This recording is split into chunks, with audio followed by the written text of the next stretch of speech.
بسم الله الرحمن الرحیم. فصل فی النجاست الحقیقیت. فصل دا په بیان د نجاست حقیقیه شه چې تاسو ته پته وي نجاست په دوه قسمه ده، یو نجاست حکمی او یو نجاست حقیقی. نجاست حکمی هغه وی چې عقل د هغه په پالیتی نه پیږي او شریعت هغه پالیتی نه د پوکول حکم کړاوي، او یو نجاست حقیقیه ده چې هغه په سترګې لیدل شي چې دا شی پلید ده، او عقل یا په پیږي چې دا شی پلید ده، او شریعت یا ویلي وي چې دا شی پلید ده. یا نجاست حقیقیه بیا په دوه قسمه ده، یو نجاست غلیظه ده، یو نجاست خفیفه ده. نجاست غلیظه چې ده لکه غل، متیاز، وینا، شراب او د سپي ولا ګندګي او غوښه د خنزیر او ټول اندامینه د خنزیر او غوښه د هغې حیوانات چې نشي خوړله غوښه د هغه. هر کله چې دای نوی ذبحه شوه په بسم الله سره د شریعت مطابق چې دای ذبحه شوه نوی، او هر چې دغه حیوانات چې د غوښه یې نشي خوړی دا چې ذبحه شي په بسم الله سره، اوسې د دغه غوښې سره لمینځ وکړو، دغه څرمنې سره د دباغت نه مخکې لمینځ وکړو. څرمنې د دباغت سه طریقې دي، یا چې د ځناور څرمن مې یره ته واچوئ، لږ مالګه په واچوئ، ولیا یې په ښه ورشه پټاکئ، ولیا څه کیمیکل په ولګول شي چې د هغې سره بدبویي او رطوبتي نه ختم شي، د دغه سره څرمن وچه شي بیا پوکه شي د پالیتي نه، دا اوس د چې په هغه ځای نه وچه شي. دغه حیوانات چې د غوښې نشي خوړی دا چې ذبحه شوي وي بسم الله سره د غوښې سره سکل لمینځ وکړو. مثلا د سترو پیسې پرې دا غوښه تړلې وه، یا بل زوی رغمې د ده نه دا څرمن وه، په دغې څرمنې باندې دباغت نه وشوه، د دباغت نه مخکې د لمینځ په وکړو، دا جایزه ده. هغه ځناور چې غوښې نشي خوړی دغه غوښې خو مردوړې وي، سیک یې خوري خو نه که نه، دا به یو داسې حالت وي چې را د بنده وي نه را د لوږې نه مړېږي. بیا چې حالت اضطراري وي د انتهایی مجبوري حالت، بیا داسې غوښه ته د ضرورت مطابق دومره خوړی شي چې ته ژوندی به پاتې شې، خوند یې نه ځنه وخلی. بیا سیک که د دغې حیواناتو څرمنې باندې لمینځ وکړو بیا لمینځ به کېږي، خو د خنزیر په څرمنې نه او د آدمي په څرمنه یا نه. خنزیر که په بسم الله سره ذبحه شي بیا یا د ده غوښه نه پوکېږي، او که د خنزیر څرمنې دباغت وشي، په میره وچه شي، مالګې په وچولی شي، یا په مځکې شي ښخه شي، د دباغت سره یا ظاهر روایت شي د خنزیر څرمن نه پوکېږي،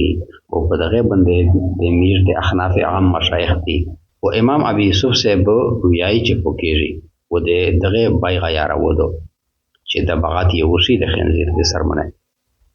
و هر چې لدون دي و سیپې دي پس دا ټول الموز دي په نجاست غلیظه سره په نزد امام ابو حنیفه صاحب او په نزد د صاحبین دغه سیپې و لدون و نره ګندګي دا نجاست خفیفه ده.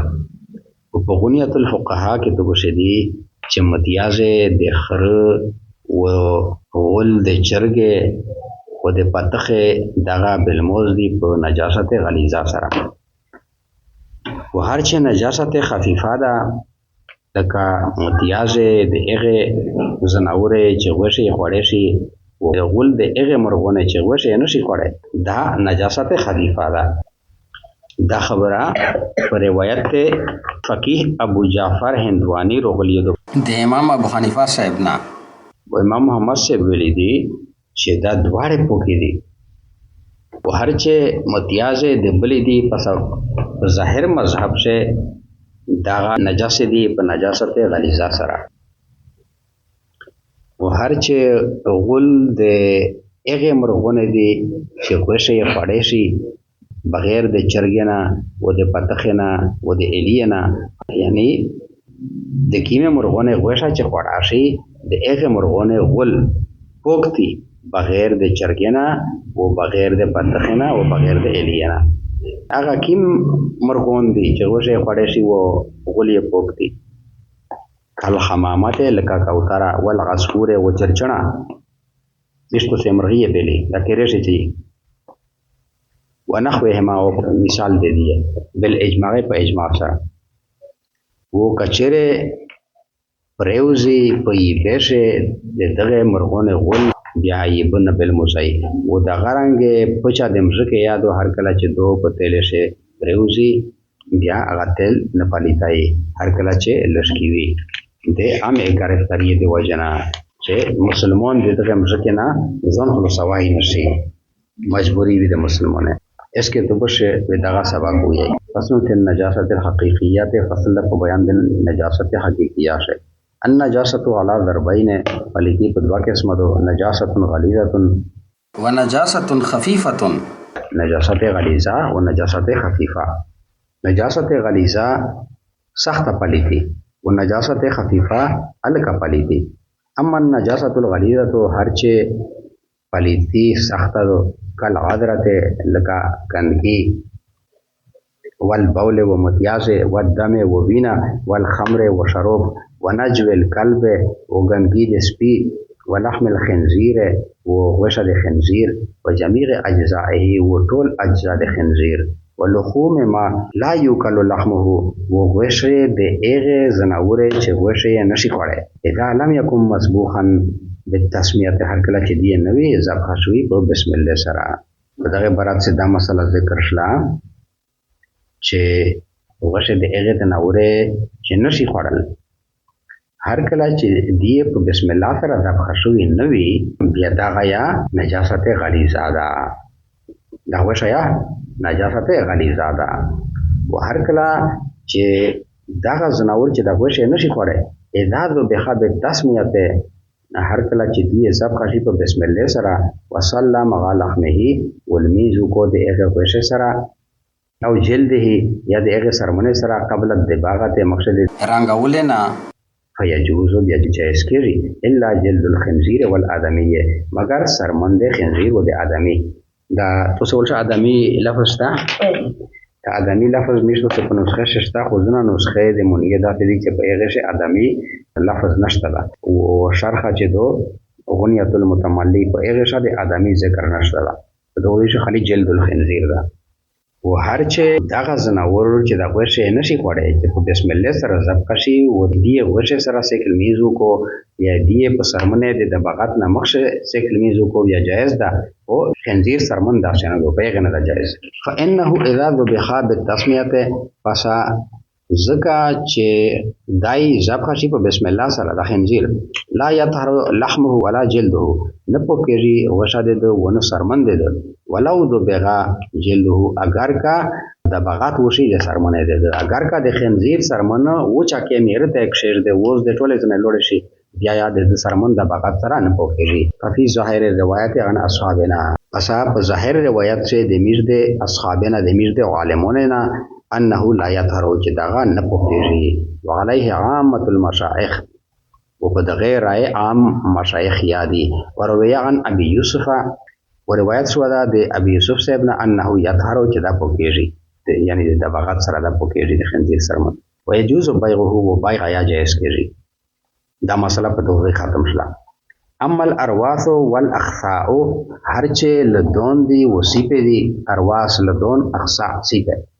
فكلها نجس نجاسه غلیظه پس ټول پلیتی په پلیتی سخت سره عند ابي حنیفه تا پنځ امام ابو حنیفه صاحب وعندهما نجاسه خفيفه وپنځ د صاحبین دا نجاست تا نجاست خفيفه لدون وصیفه و دغه نره پلیتی دغه امام ابو حنیفه صاحب پنځ بنده نجاست غلیظه ده و د صاحبین پنځ نجاست خفیفه ده اس په داسې څه فرق ده ویلې دا څه ګوشي ګوشي نومینا پېښې دي به دغه څه نتیجه سره ولې نتیجه ده دو چې غلیظه وي به د غلیظه پلیتی چې د درهم د انداز نه کم وي به د تر المیز جایز ده درهم یا په درهم نه زیات شي به د تر المیز نه ده جایز و نجاست خفیفه چې وي هغه چې تو په بدن سلارمه برخه نه کمه حصے ولګي یا هغه سره المیز جایز ده او سلارمه برخه په انداز یا سلارمه برخه په انداز نه زیات ده پلیتی تو په بدن ولګي د پاس تر نه جایز لکه دې په احکام څه فرق ده. وفي غنیت الفقهاء او په غنیت الفقهاء شدي بول الخمار چې متیازه د خره وخور الدجاجه وغل د چرګه والبته و د بطخه نجاسن غلیظتان دغه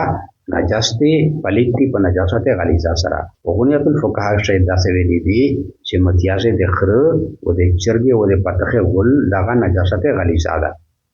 اما النجاسه الخفيفه وهرچه نجاست خفیفه ده الکه پلیتی کبول ما یوکل لحمه لکه متیازه د هغه چې خوړې شي وشه د دی او خور ما لا یوکل لحمه شاده پوس شه مراد ما یوکل لحمه دغه شه د حیوانات وشه مراد کبول ما یوکل لحمه لکه متیازه د هغه زناوره چې خوړل شي چې خوړلې شي وشه د دی او خور ما لا یوکل لحمه من الطيور او ول د هغه مرغونه چې نشي خوړل وشه د دی ان نجاست خفیفه مثالی نه درکل چې متیازه د هغه زناوره چې خوړلې شي وشه د دی او ول د هغه مرغونه چې نشي خوړل. فی روایت الهندوانی عن ابي حنیفه دا مسله راغلی ده پر روایت ته هندوانی شه فقيه ابي جعفر هندوانی د امام ابو حنیفه صاحب نا. وقال محمد ویلی محمد صاحب کلاهما طاهرانه د دواړه پوکې دي. د متیازه د هغه زناوره چې غوښه خوړې شي او غل د هغه مرغونه چې غوښه نشي خوړې. و اما بول الحره ففي ظاهر المذهب و هرچه متیازه د بلی دی پس په ظاهر مذهب شه نجاسن نجاستن غلیظتن پلیت دی و نجاست غلیظه سره. و اما خر او ما یوکل لحمه من الطيور و هرچه غل د هغه مرغونه دی چې خوړل شي وشه دی سواد دجاجه والبت والاوذ بغیر د چرګه و د پتخه و د الینا فطاهرون پس پوکتی کل حمامت والعصفور ونحوهما لکه کوتره او چرچڼه او د دې غونډه نه غول د هغه مرغونه چې غوښه خوړې شي د چرګې د پتخه او د ارینا بغیر د ټول پوک دي. ټیکلا د شمویا او بابغیا اولاد هغه او د ماینو دغه ټول غول پوک دي بل اجماع په اجماع سره. ولو وقع في الماء کچره د دغه غول پروزي په یبه لا یفسده نه پلیتای ایب وکذا بغرت الفارت په بندز وار وکړي و هم د غرنګ دو پچا د مژکه اذا وقع في الدهن هر کله چې دو وچري په تل شه لا یفسده نه پلیتای تل اذا کنه قلیلا هر کله چې وی لشکی د مژکه پچې چې لشکی وی د عموم البلوا د وجه زه د عامه گرفتاری چې مسلمان د دغه مشکل نه ځون سوتل نشي ځون سوتل مشکل دی مشکل نه و د مشکل خو نه مشکل خو به کېږي شاسته شي کنه